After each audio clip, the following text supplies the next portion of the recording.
Billy Carson here, also known as Forbidden Knowledge with the number 4. I wanted to give a special shout out here to Sifu Boggie, and that's Sifu, which means master, okay? Open your mind to the way, the conscious way, the way of conscious mindfulness, and follow the way of conscious mindfulness on Facebook, ASAP, okay? Much love from Forbidden Knowledge. Thank you.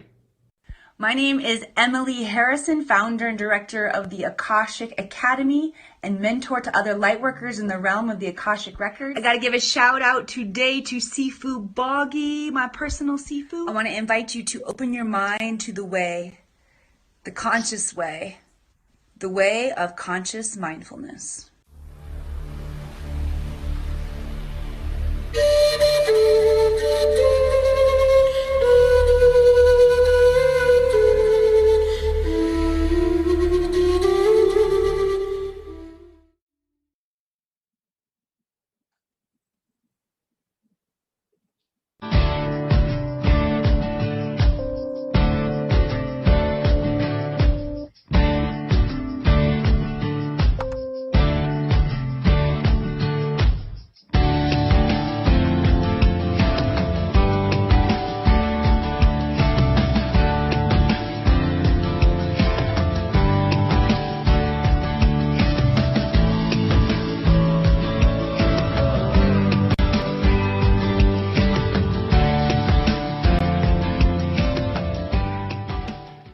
Hello and welcome to, well, today it's Doc and Sifu, and actually no, Doc, Sis and Sifu's monthly ponderings with the awesome, amazing, the absolutely wonderful and fantastic Joseph Delaney, aka Doc, the beautiful, the delectful, the delightful, the I'm trying to think of lots of words, the auspicious, the amazing, the I don't know, I've forgotten, but anyway, Seanin's here, the one of Seanin, and yeah, and there's me. Hello.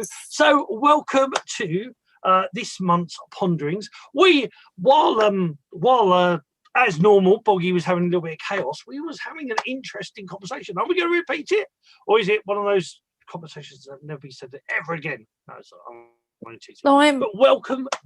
Go for it. Thank you, Boggie. It's lovely to be here. I wasn't intending to be. I was sitting here with my dried cranberries and my water, and I was going to chill out, but there doesn't seem to be any chilling out over the last couple of days. Joe and I were talking about that. There's an intensity to the energy, and I think the words we were using were like burning out and combustion. I was on a call with you earlier about it as well, just like really, really fiery frequencies, and about the importance of being with the body and staying in center, because the experience now isn't emotional. It's not like emotion. It's something much deeper than that. And the attempt to label it or understand it is probably obstructing the flow of the heart that wants to come through all of it and transmute all of it. We don't need to get caught up in what's moving through us. It's just doing what it needs to do. And Joe explained it in a much better way than I did. But yeah, so I'm feeling a bit tender today. It's probably the best way to describe it, but not unbalanced for change, which is good. You're unbalanced. You're not unbalanced. You're very passionate. I wouldn't say you're unbalanced, but I will say, and then pass it over to the Doc. I will say there is definitely, the last couple of years I've been talking about the waves and energy coming through, and I think this is because it was something you said that when you tried to pin it onto an emotion, you couldn't seem to pin it on an emotion. I think that's a telltale sign. My teachers would tell me, my Sifus would tell me, that's a telltale sign when it's out there and not in here, when it's from something else. And I mean, like if you go for a dark house or a dark place where there was like, the black forest in Germany where the concentration camps are, and people would suddenly really get angry and start, and it's like, that's not coming from you, that's coming from where we are at war. And I think the energy that's coming up is bringing that up. That's what I think it is. I think it's not necessarily things that people get or understand because it's a bit woo-woo, but they know, NASA knows this energy is coming into this universe coming into our solar system and our planet. And whether you see it in a scientific way or whether you see it in a spiritual way, it freaking exists because we're being affected by it. And as simple as that. So that's my view on it, at least, or that perception. Over to you, Doc. Yeah, I agree with what both of you said. I didn't understand what you said, Sifu, because I never do. But Seanin was clear enough, right? There's almost like a fire and a fiery intensity to the cleansing process that's going on. Yeah. Now, you know, in 2011, I got woken up in the middle of the night. I always say 3:33, you know, for a bit of poetic license, but it was in the middle of the night and I was woken up and I got this message. It wasn't a voice, although I have had voices. It wasn't a voice. It was a really, really intense thought form to say, you need to find out and tell people about the great shift. And I thought, yeah, oh, that's good. Yeah, because I don't know who it is that talks to me or sends these things. But I said, that's very nice because I'm going to go back to sleep now. Let me know in the morning what you're going on about, you know. And so then what happened was I looked up the great shift in consciousness. There wasn't much information on it. But in 6 months, I'd become a sort of renowned expert, so-called, on this great shift in consciousness, which was new to me. But I started to really understand it at depth. And I think that's what's happening is, you know, I was called to go and give talks across the country and stuff like that. And basically, if you look at yoga philosophy, for example, they believe in a great big universal turning that goes on over eons of time. Boggie, stop messing about. I'm trying to be serious here, for God's sake. So anyway, there's great big cycles of change that happen over eons of time, you know, where the whole universe turns round. And in that process, it's not really a revolution, it's an evolution, because it's like a spiral process where the universe itself is evolving.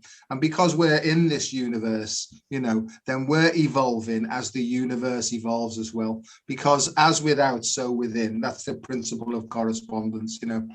And to cut a long story short, in 2012, on December the 21st, 2012, apparently, according to the ancient Mayans, that was the end of a particular cycle and the start of a new one. And at the time, I think lots of people thought that was going to be the end of the world and we'd all be annihilated.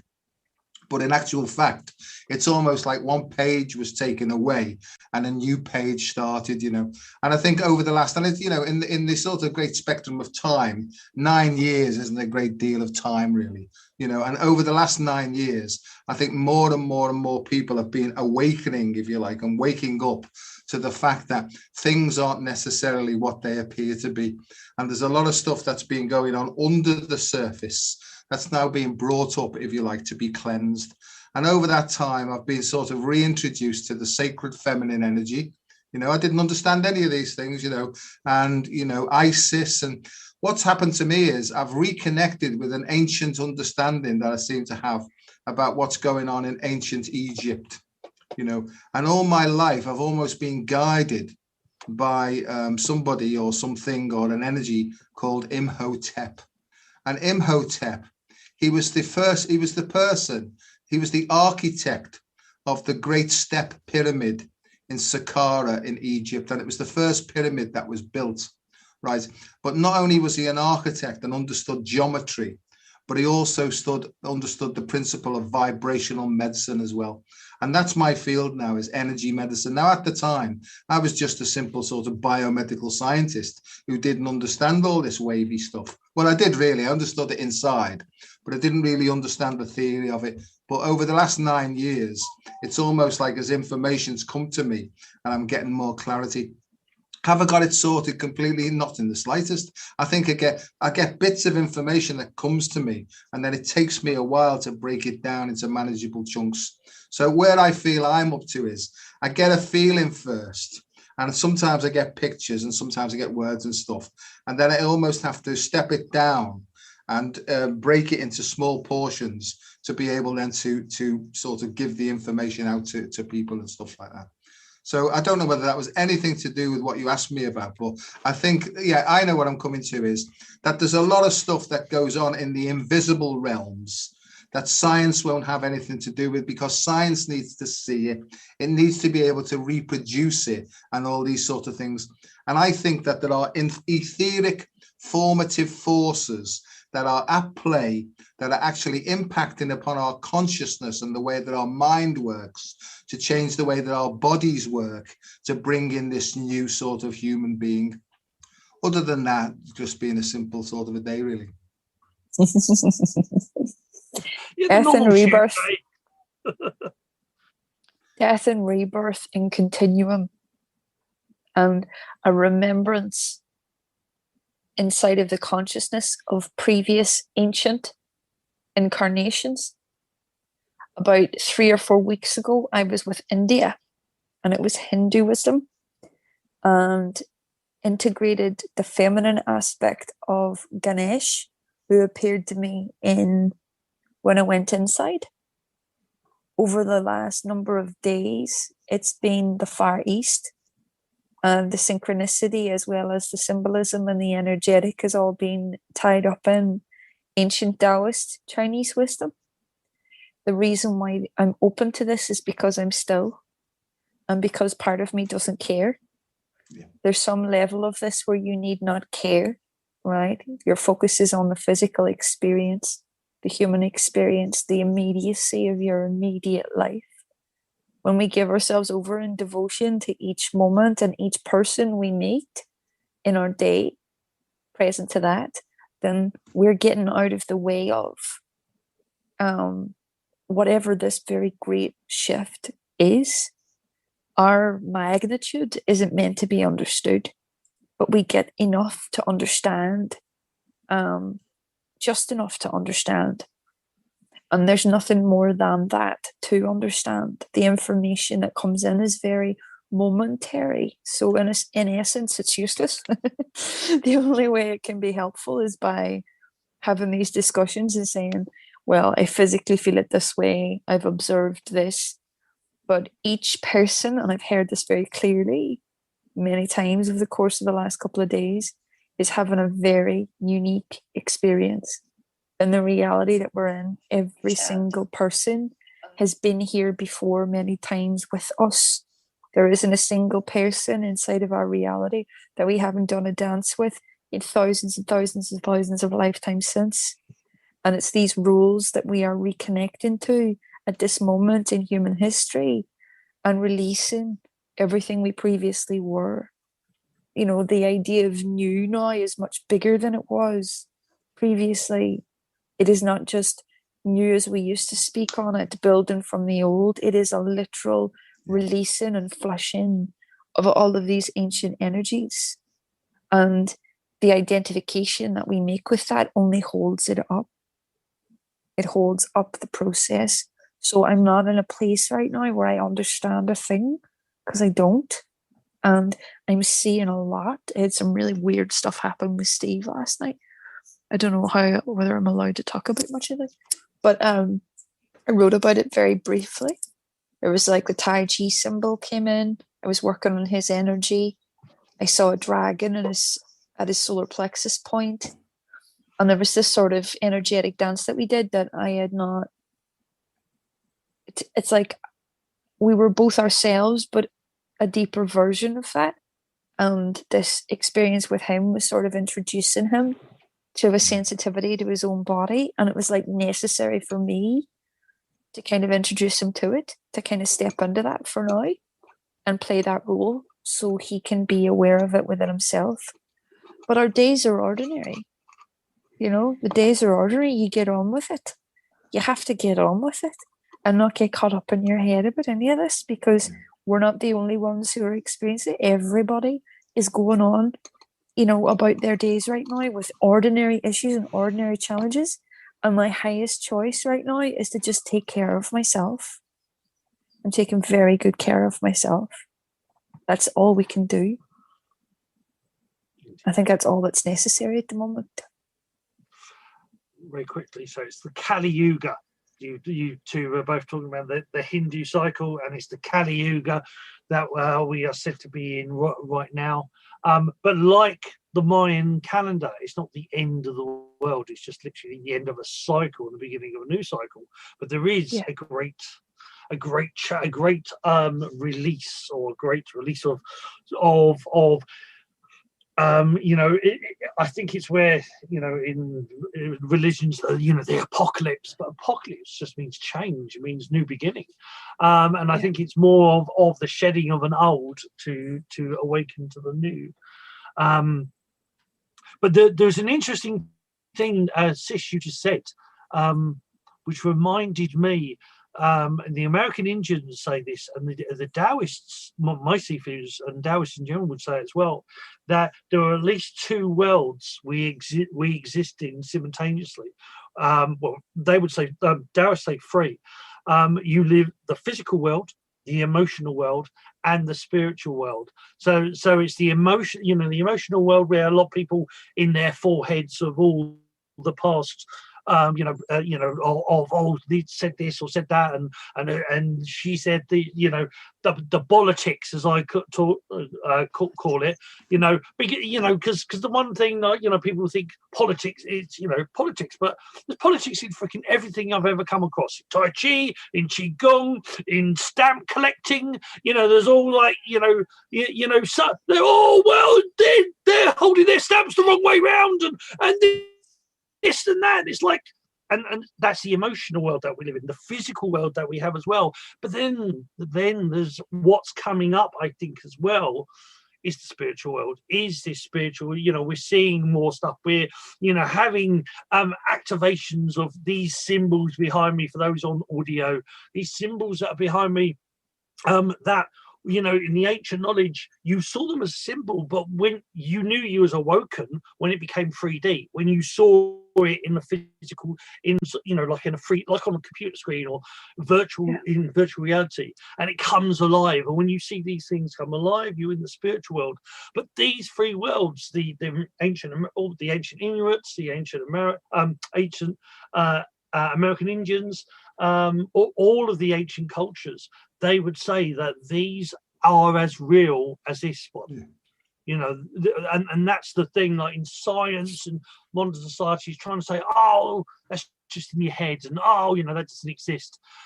If it affects you, if it can bring fear, or if it can make you sweat, or it can do that, that's real, that's physical, everything. And I will say it once, epigenetics, that your emotions will affect your physical body, and then and so if it can affect you spiritually, it can affect you emotionally, it can affect you physically. So it's all freaking real, and it's all important. But don't get lost in one and leave the other two behind, because you'll become unbalanced.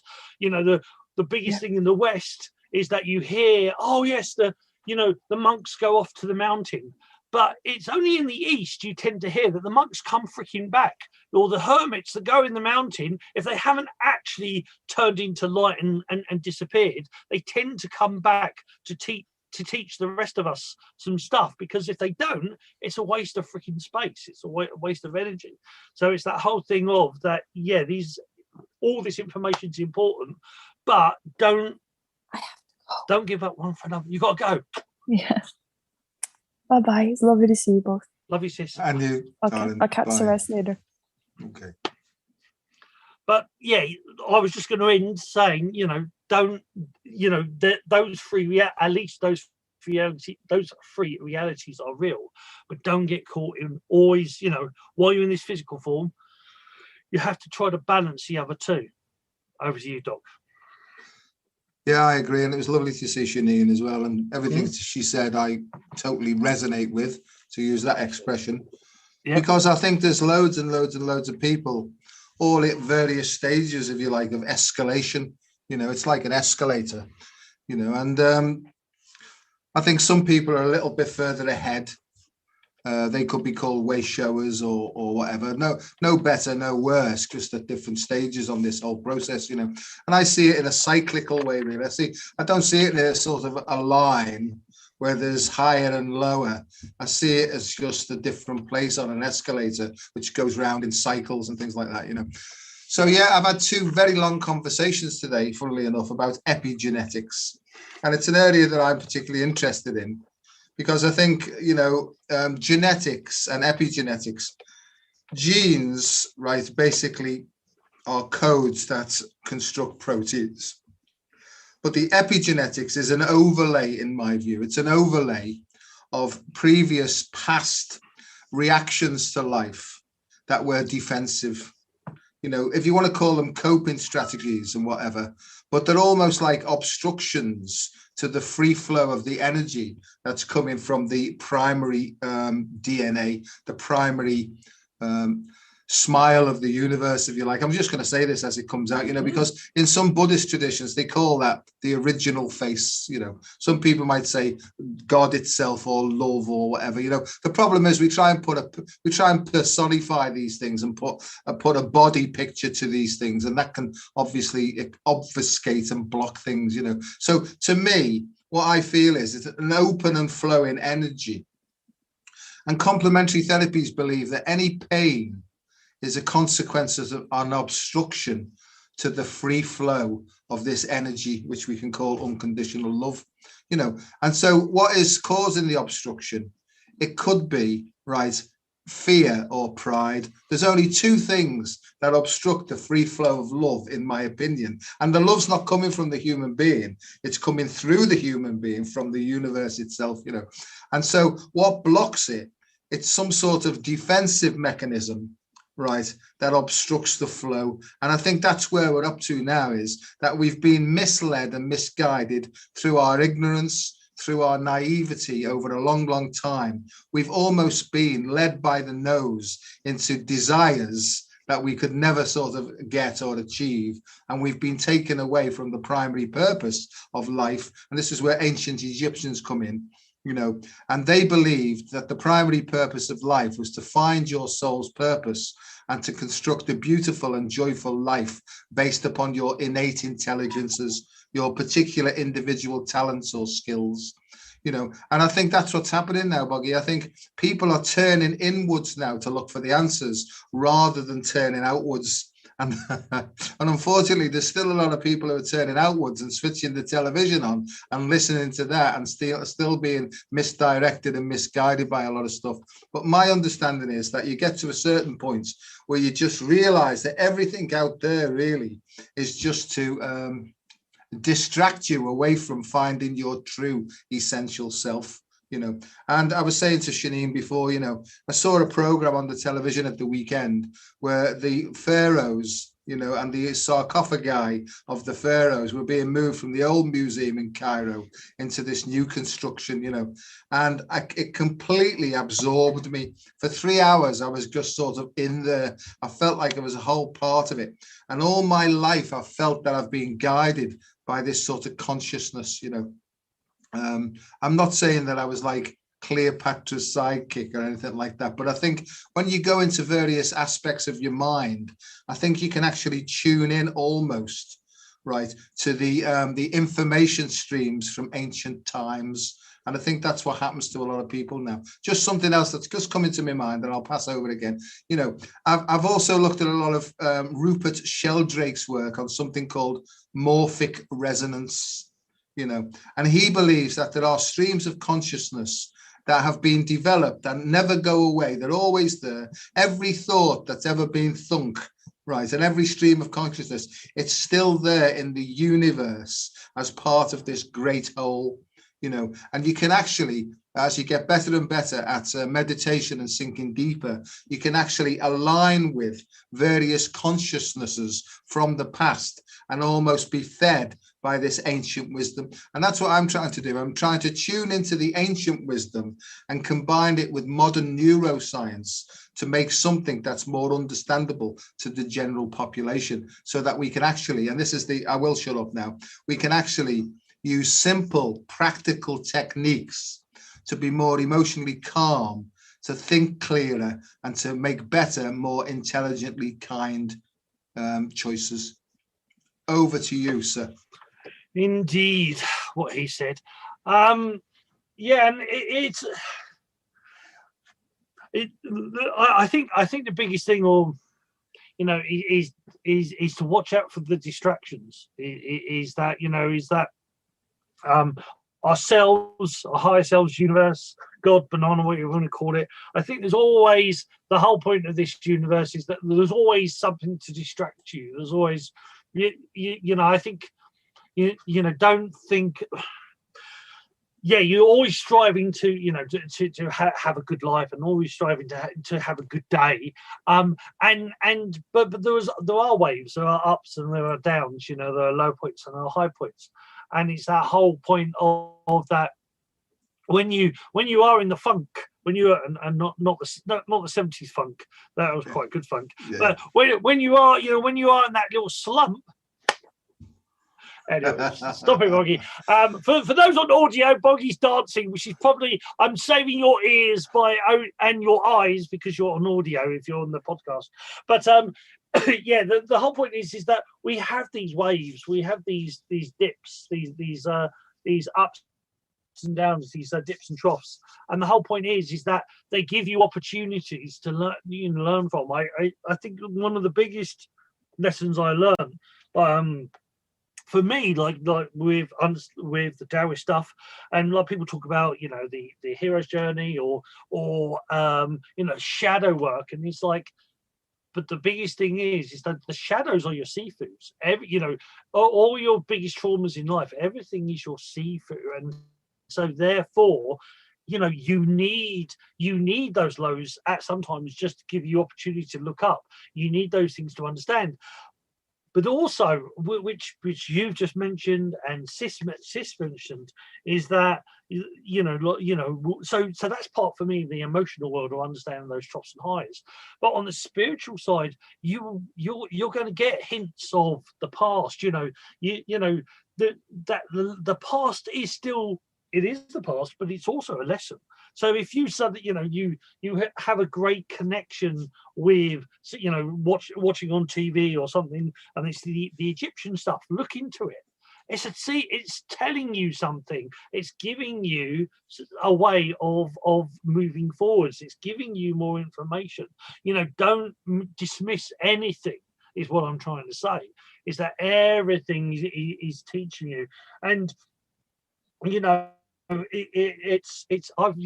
I've gone through a very interesting couple of years where a lot of people would be beside themselves, and it's this thing of, but I'm seeing it in a different light. I'm seeing it in a slightly different way. It's different opportunities to help you grow, and it's different opportunities. When down, what you do, look up. For me, breathe, as breathe.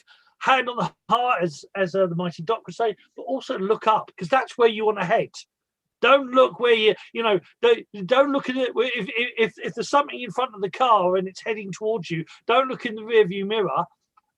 Look straight ahead and apply the brakes, and steer the car and try to steer around the best you can.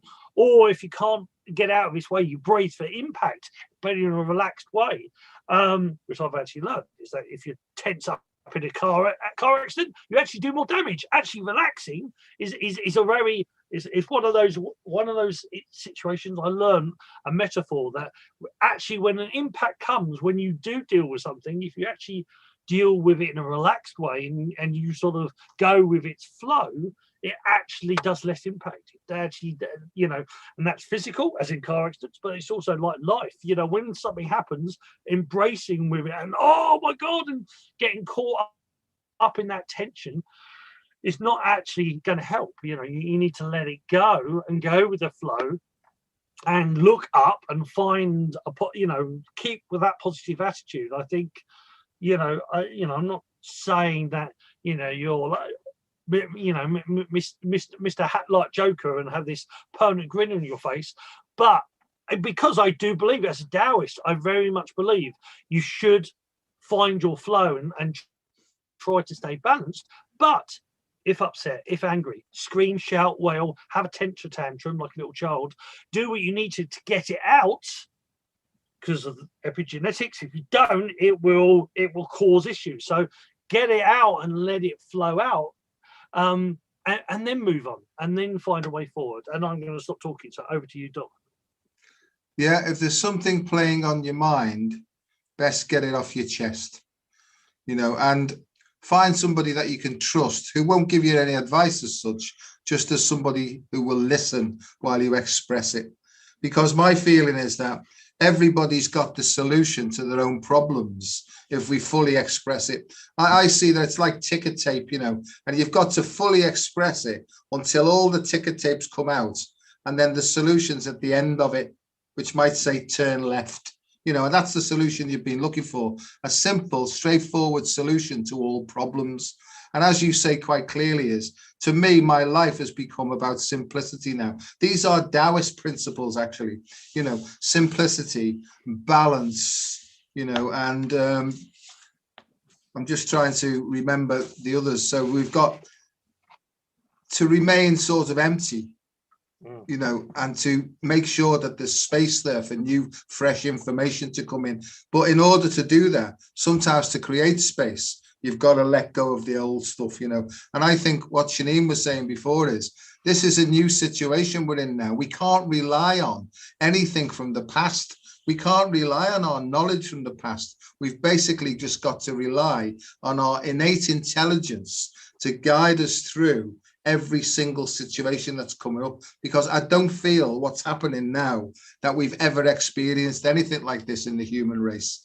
And therefore, to fall back will probably be a mistake, because we'll just be using stuff that hasn't obviously worked. Because if we really look out there and look at the state of the world now, the state of the world, it's in that because we've all contributed to it in some way, and I think that that's what personal responsibility is, that in some way, shape or form, we've contributed to the way that the world is now. So my view is that we clean up our own side of the street and see if we can't bring something fresh in to make the world a better place. I'll be blessing everybody in a second and stuff. But, Sifu, this is stuff I didn't have a clue about, and I used to be such an impatient person and want things to happen very, very quickly. And now I realize, there's a phrase, give time. Because if you create space and you relax and you're humble enough to realize you don't know really what's going on, that's another way to create more space for more information to come in. I used to be one of those, know all, knows, I won't say that. Somebody called me once a knowledgeable idiot because I had loads of words, I had loads of information about stuff that looking back now doesn't mean anything at all, and I realized today is the simplicity of it is, if you just wait long enough, the solution will flow to you in its own time at exactly the right time, and that's why I think things like Tai Chi, I finally learned Tai Chi, that it wasn't about a physical exercise. It was basically about understanding the flow and to be moved by the universe, not for us to move the universe, because all the way I was trying to say to the universe, you will do it my way because this is what I want, And as I've said before, this great big guffaw would come, that's what you think, Sonny. You're working from your desires, not your needs. So what I'm going to do is I'm going to help you to pull your life apart and leave you on your last legs. And then I'll pop in and I'll show you how it's supposed to be done. So tag on behind and I'll show you, and for the last 29 years or nearly 30 years, I've been sort of following the flow and my life has changed beyond my wildest dreams, And one thing I've learned more than anything else, and Buddha's reputed to have said this, is I'm intricately and intimately connected with the way that I breathe now. So that's what I pay attention to. I'm very focused on my breath, and not only the quantity of breathing, but the quality of breath as well. Because I think the more that you get into understanding the actual nuances of the breath, I think that's related to the nuances of how we think as well. And the deeper you go, the more understanding you have about how you can actually breathe in certain ways to change the way your mind works, to give you more of an idea of how to cope and navigate life. Indeed, what he said. You're looking very, if you don't mind me saying so, you're looking quite calm and shiny tonight. What's going on? What's going on? Shiny, shiny, shiny Seafood Boggie. There was a song called Shiny. Anyway, no, I don't know. Well, I've had a few technical difficulties, and somehow we're on my other YouTube channel, not the normal YouTube channel, which I don't know what Zoom's done, but apparently we are on the way of conscious mindfulness channel, but anyway, yes, it's all good. And see, this is the interesting thing about, well, actually for audio, you will have no idea what I'm pointing at because you can't see, but there is a Tai Chi symbol. Now, a lot of people call this yin yang. It's the symbol that's got like a little fish, like a little black fish and a little white fish and two little dots in the center. Its actual name, or how it was always taught to me, is Tai Chi. It's the flowing, that yin yang is half a white circle and half a black circle, opposing opposites. And when things are opposing, they're, like the Piscean energy, they're fighting against each other, politics, fighting against each other, this against that. This is like Tai Chi symbol is sort of like making love, or sort of like a friendship. There's that balance, that so Tai Chi is not just this, and the symbol came first. The Qigong, or the system called Tai Chi, came later. That's the symbol came first, and Tai Chi was the philosophy. It's the philosophy of balancing the yin and the yang. So yes, it's this whole idea of and it's got a circle around it, and the circle within both Japanese and Chinese is very, very important. In Chinese, it's called Wu Qi, which means unlimited possibility, unlimited potential. So within that unlimited potential of the circle, you have the yin and the yang, the feminine and the masculine, the lighter things, the darker things, the bigger things, the smaller things. There's a whole list of what they are. And they're blending together. And even the two little dots actually represent, in the darkest of nights, you will find stars. In the brightest of days, you will find a shadow, or you'll find darkness in a cave. You'll always find the yin and the yang, and the yang and the yin. And it is this constant play that, the day doesn't just suddenly pop out of nowhere. You get dawn, and the dawn rises, and then you get the afternoon, and then you get the middle of the day, and then but already by the time you get to the middle of the day, it's already starting to wane. It's already starting to go down to the afternoon, down to the dusk, and then from dusk you get the night, and you go all the way through the night, and even at the middle of the night, you're already going to the other side where it will eventually be day. And it's this radiant, is that everything is flowing from one to the other. So the symbol, even though we see it as a static thing, in meditation, you're meant to see it as a sphere, and you're meant to see it rotating. And it's this idea that things are more than just a set thing. We sort of see things as you are Joseph Delaney. Well, you were a kid, and you grew up into a teenager and an adult, and you have many phases. And the phase that you are right now, and the phase you're seeing at me right now, it's only still a phase. It's there will be many, unless the universe has its way and it finally dumps a meteor on my head, there'll be many more years of seeing me, and there'll be many more different phases. And that's the whole point. We go through these cycles, we go through this we go through these moving bits, and it's the whole thing. We transcend from one thing to the next, so we move from one thing to the next, and nothing ever really stands still. Even the mountain that appears to stand still is actually moving on a micro level. There's a lot of things moving in there, and that's that point, is that everything's shifting and moving. And so wherever you are, whether you're in the brightest spot of your life or the darkest spot of your life, it's moving.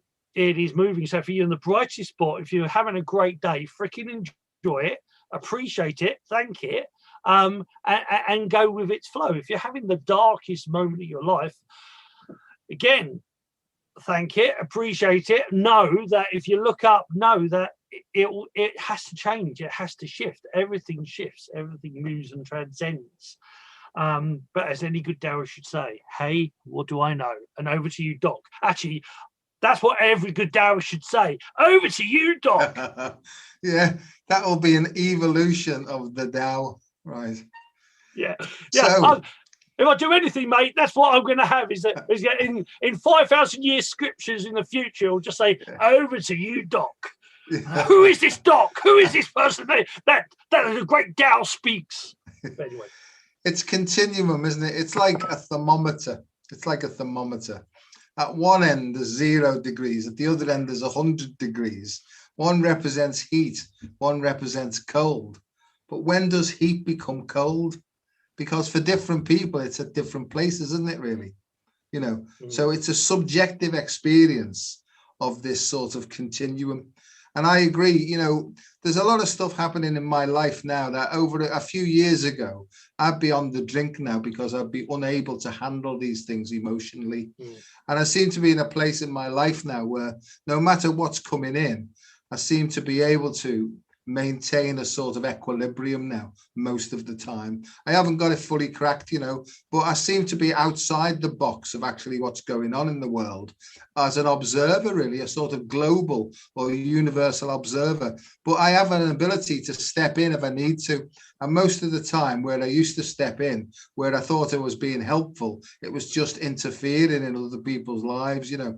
And I've realized today that personal responsibility means at all sorts of levels, the individual is responsible for the choices that they make and the consequence of those choices, because it's all about experiencing at depth, isn't it? You know, and the other thing is that, you know, I used to think I was a quick learner.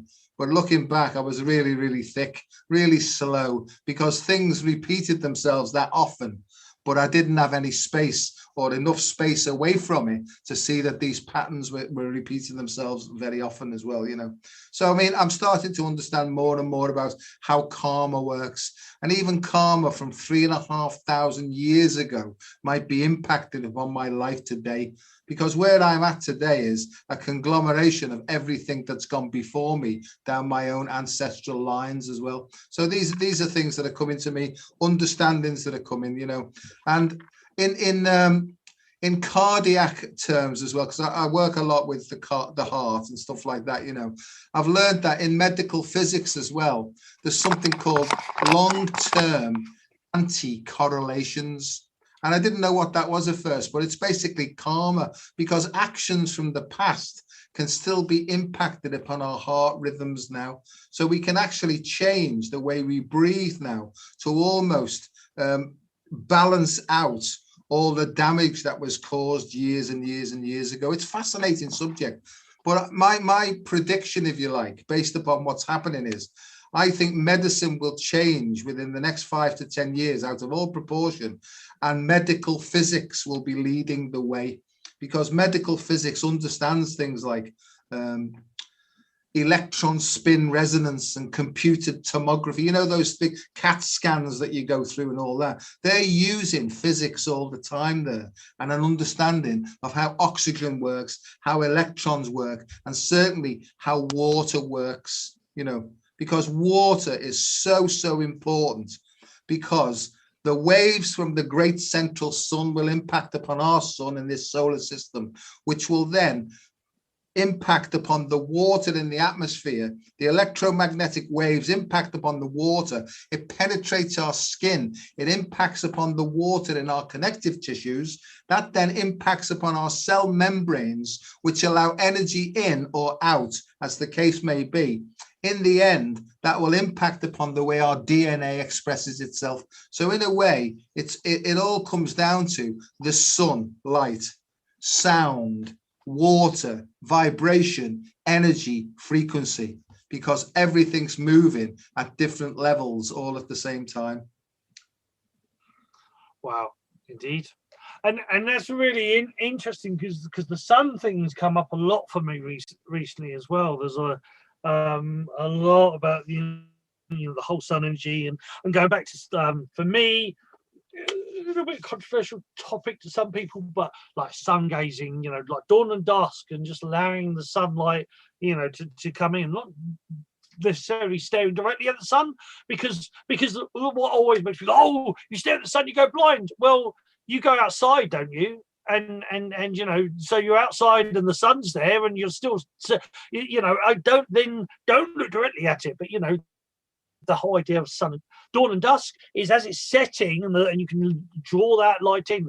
But there's information, you know, the sun, information. We know noise comes off planets. We know noise and vibration comes off the sun as well. And there's information coming off that affects, you know, our DNA, affects us in general. And it's learning to be able to harmonize with that. And I think, or even just quite simply going out freaking side, you know, is that we've had this, you know, there's a lot of people, oh, you know, the lockdown, you must stay indoors. And it's like, you know, no, you need to get outside. You need to, you know, get some of that air. And yeah, the whole idea of water, and yeah, we are, well, chi, in the Eastern philosophy, chi flows. You know, it is like water. Everything is energy. The ancient Taoists, the Dreadnought shaman, they would talk about that. Everything is energy, and that everything connects everything else. And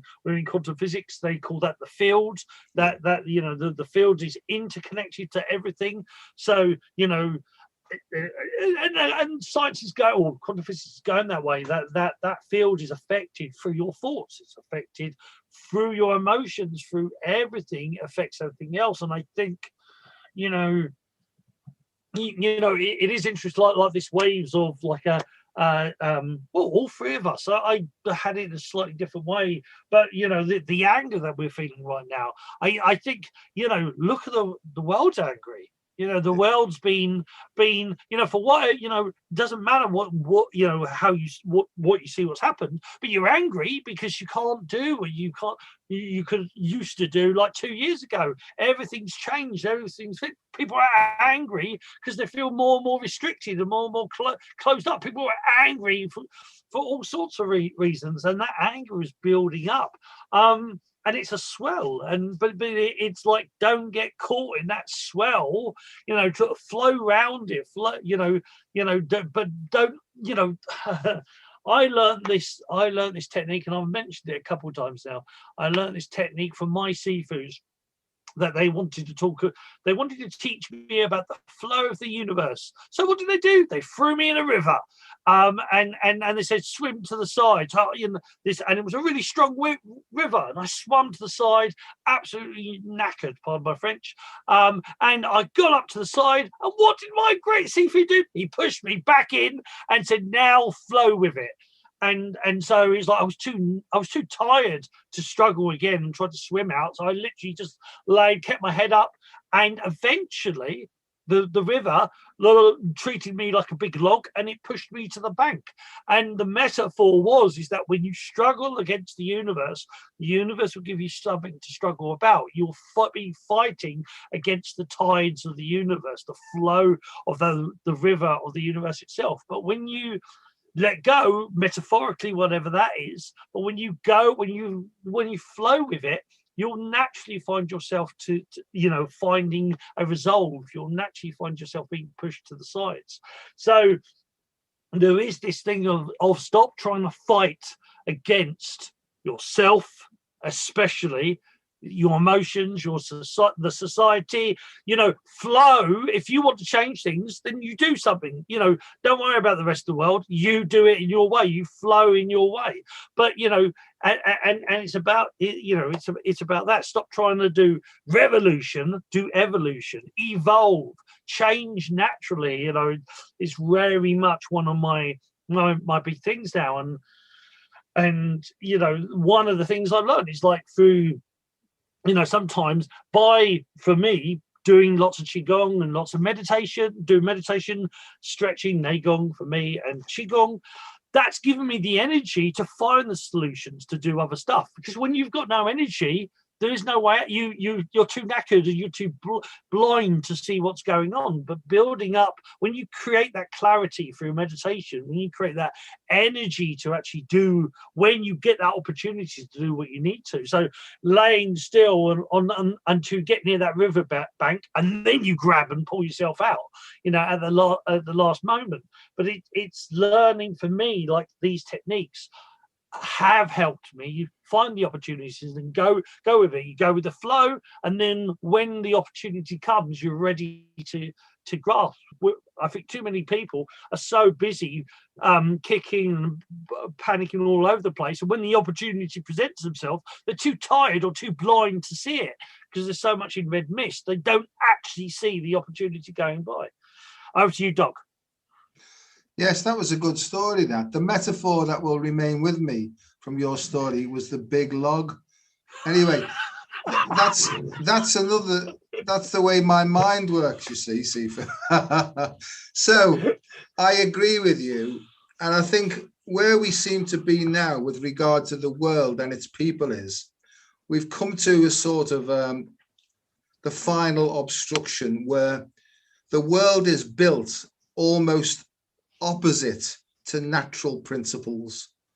And I think in the end, it's almost as if the universe has said, look, I've given you that many tips, but now I'm going to have to show you how it's supposed to be. So in my mind, and what I'm observing is it almost seems to be like a disintegration of all man-made systems seems to be happening. And there's a lot of people who are now turning back to understanding about biorhythms, the rhythms of nature, the construction and the geometry of nature as well, back to almost, if you like, the patterns of nature as well. And I think more and more people are intuitively understanding as they go deep within themselves. And this is partly to do with the reactivation of the pineal gland, because the pineal gland is about biorhythms and chronobiology. This seems to be coming out, so I'm just going with it. So as the pineal gland opens, it understands about energies. It understands about melatonin, because melatonin is almost the hormone that regulates the way time works and the way time and space, And sometimes, you've probably experienced this quite a lot as well. Sometimes in meditation, everything seems to stop when time stands still. And that's why when time stands still, there is basically no time in that present moment, because there's no space. There's no time and space because time is dependent on space, isn't it? It's the distance between 2 points. And that's when time sort of starts off. I mean, I don't know what I'm going on about, but it sounds good, so I'll just keep going. But the point about it is that's about horizontal points and movement. I think true meditation is when you get to a neutral 0 point, when time stands still because you're not going anywhere. But at that point, the perfect awareness comes in to see everything as it is right in that moment, And I've had a few of those points. I used to get them as a child and I couldn't understand them because I'd be in this place of sort of quietness and complete stillness. And then there'd be a part of me to think that I remember this, and when I come out of it, right, I'm panicking all the time. And that's what used to happen. I used to come out of this stillness and go back to a really panicky, sensitive, frightened little child, So there's lots of things happening now. There's lots of time distortions going on. People take drugs and things like that, because what actually happens is it alters the way we process information. And if you work out, it's the way we process information that gives the sort of the impression of time, whether it be speeding up or slowing down and stuff. So there's lots and lots and lots of stuff to go into. My big thing, Sifu, is what practical information based upon our experience can we give people to just practice simply to help them remain emotionally calm and maybe make clearer choices based upon thinking more slowly, thinking more deeply, thinking more expandedly, and seeing more options. How can we help people in that regard? That's a very good question. My answer would be breathe. Please breathe. Don't turn blue. I am a first aider, but I'm nowhere near to help you. But breathing, there's a great Taoist saying that says when your breath is fast, shallow, and aggravated, Your thoughts are far shallower and aggravated. Your emotions are far shallower and aggravated. But if you can breathe slowly and deeply, and fluidly and quietly, your thoughts will be this. Your actions will become this. So, when you find yourself, in situations where you're panicking or angry or frustrated or jealous, how are you breathing? Listen to your breath. Doc will say, and he will say it in a second, listen to, feel your heart, listen to your heart, because this is the core, this is your center, and this is where, this is where it all resides, is that actually starting to focus on your breath and focus on your heart and slowing things down. It will change everything. Now, or of course, I can teach you a qigong as well, and there's a billion qigongs I can teach you, but a simple technique: breathe. Please breathe, but breathe with intent. It's how you breathe that's important. Don't just breathe, it's how you breathe. Over to you, Doc. Yeah, final words really is, and it's about the quality of your breathing, as I've alluded to really. And the technique that I've learned is, if you just put your hand on your heart and maybe put your other hand on top of that one as well, get a sense of where your heart center is. Because I think what the heart of hearts to me is the soul. It's the deepest, most essential part of what you are as a human being. And I also think it's your innate intelligence.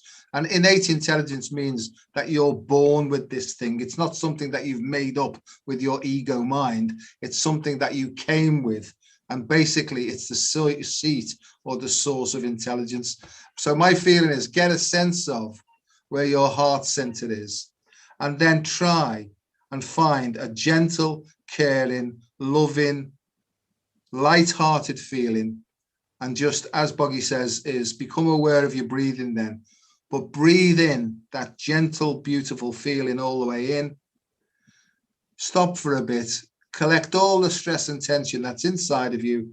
And as you breathe out, just allow all that stress and tension to be given back to the universe to become balanced.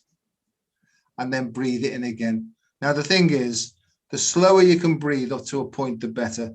If you can get to, over time, by practicing 6 breaths per minute or thereabouts, something from a neuroscience point of view happens that's like magic.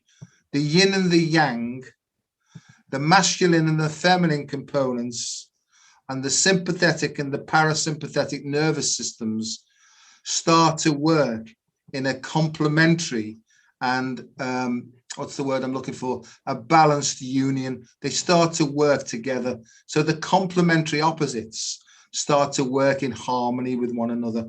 And that's the point at which we get this big influx then of intelligence. And when I say intelligence, I don't mean intellect. Intellect's based upon what you can remember. Intelligence is something that comes from a much deeper and more expanded consciousness. So I hope that makes sense. So it's just 3 10-minute sessions a day, just trying to practice this. And don't worry, because at first your head will jump in, your monkey mind will come in to say, this is all bollocks, this. I'm not listening to it. I've got no time for this. That's what you're trying to overcome. So you can have a sharp word with it and you can say, hey, you, back off for a second. I've never tried this before, so I'm going to give it a go.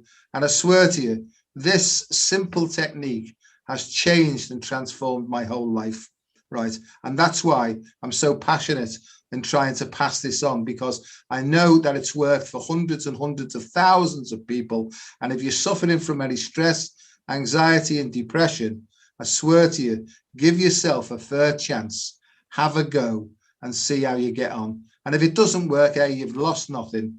But if it works, you may gain everything. So there you are. That was a bit like a sort of a lecture there, or a preach bit. But, I really mean it. It's transformed my life, and it's helped me to understand life at a much, much deeper level. There you go, sir. Yeah, well, ultimately, Qigong means breath work, working with breath. That's the whole point. And what I do is just giving you techniques to then everything you do becomes a qigong. That's the whole point. But that is one of the most fundamental keys of what Doc's talking about is, you know, if you can just start to give yourself, because it's interesting that there's so many distractions in the world not to do it. So that's the point. If there's so many distractions trying to distract you not to do this, why are these all these, you know, well, why is, oh, don't worry about meditation, meditation is sitting on the mountain going that's a form of meditation. That's not the only one. And breathing, you're breathing anyway, but breathing with intent, like, and what Doc is talking about, that is so important. So I always say this from time to time, and I know you're going to give me some silly answer, but Doc, if people want to find you, where do they find you, Doc? Where can we find you out in the web, in the world, in the universe?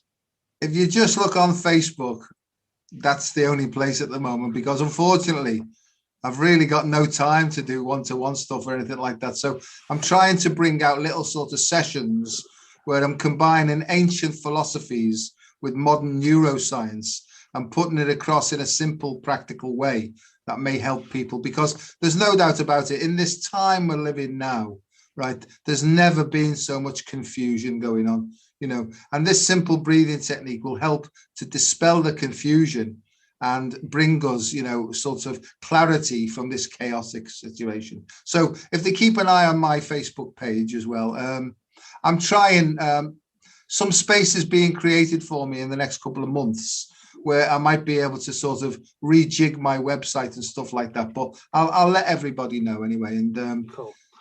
What's your Facebook page on Facebook? It's, if they just put Dr. Joseph Delaney, I think they may be, yeah. Joseph, very true. Yeah, it is Joseph Delaney. Yeah, I know. My brother. He said to me, he said to me, you can't call yourself Joe. He said you must call yourself Joseph. It's more professional. Yes, so indeed. I took his advice, because he's more sage than my golly old self.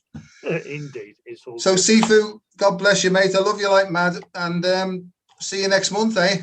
Indeed, I'll see you next month. Indeed, everybody else, if you want to know from me, you can look on. I'm here on YouTube on my normal site, which is Sifu Boggie on YouTube. I'm also on Instagram under the same thing, TikTok, and I've also got a Discord, which you can look up from there. And if you're interested in doing Qigong and energy work classes, I am on Patreon. So www.patreon.com/Sifu Boggie. So from us, it's goodbye from him. Bye everybody. And it's goodbye from me. Guys, we love you loads. Until next month, it's see you later from Doc and Sifu's monthly ponderings. Bye for now.